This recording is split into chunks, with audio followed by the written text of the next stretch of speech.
Welcome back, everybody. Today we had the March for Australia marches in every capital city around Australia. And of course, as expected, the leftists, they got violent in Melbourne.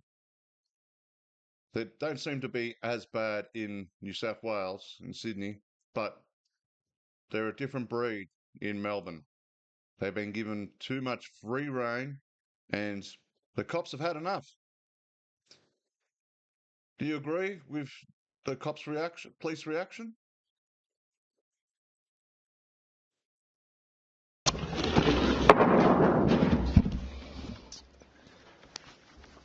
This is what was thrown at police today, and I think Melbourne has had a That gutful. can kill you. I look on the social media streaming platforms of some of these issue-motivated groups that are saying police used excessive force. The fact was, these were being thrown at police. Bottles filled with shards of glass were being thrown at the police. Rotten fruit was being thrown at police. Cowards. Bins were put on fire. Flags were on fire. And I think, really enough's enough.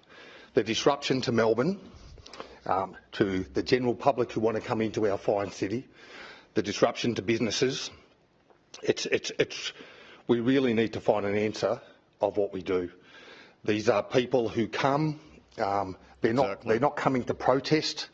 I heard the Chief Commissioner talk about protesters having compassion and care for others. This is certainly not what has been displayed today. People came to pick a fight with the police. The people that came to pick the fight with police were the issue-motivated groups on the left. I can tell you that the March for Australia group, they were peaceful, they were engaging, they listened to our instructions, they did. That is awesome. That's what you want to hear. Now, despite what this officer has just said, Deputy Commissioner, I can guarantee that Channel 7 and ABC, especially, and SBS, they'll come out and make it look like it was the March for Australia protesters that were the violent ones. And they always do everything they can to run cover for the leftists. What they were told, and they protested by example. Exactly. The other group, and there were a number of issue-motivated groups known to us, we knew they were coming. We had to deploy hundreds of police. These hundreds of police, not only today, but the man-hours and the weeks of planning, preparation, engagement with these people, and the impact on Victoria Police resources at a time when we should be having police on the front line looking at community safety, it appalls me really. And I'm being really strong, and I show you the rocks because I think the public need to see what the police are being targeted with. We deployed force against these people, and rightly so in my view. It was a force at the level nearly that we had at the Land Forces Defence expedition or exhibition earlier in the year. We had police injured. I have a sergeant, a female sergeant who went to hospital with a suspected broken hand because she was kicked at.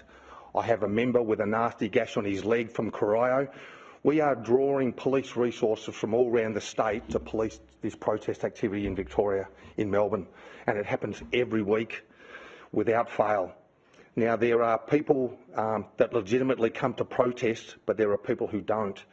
And I think the Chief Commissioner is reviewing our response to how we protest and what our model looks forward, because to me, and I'm a senior member of Victoria Police, I've been in this organisation 39 years, the impost and the impact it's having on the members working every weekend and on frontline community safety is massive.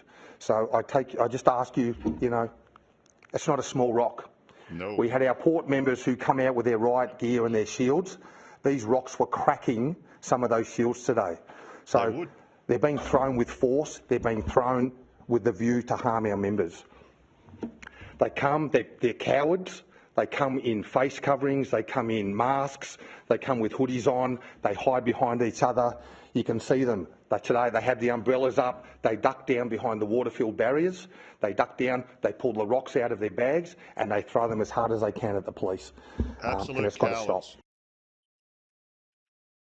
What do you guys think? I think the police are totally justified, and this has to stop now. Enough is enough. There's no need for this bullshit. It's literally, they're literally just following the same gameplay playbook as what the Antifa are doing in the US. It's just about disruption and ultimately terrorizing the community. And you got to think, how much is this costing the taxpayers for the policing?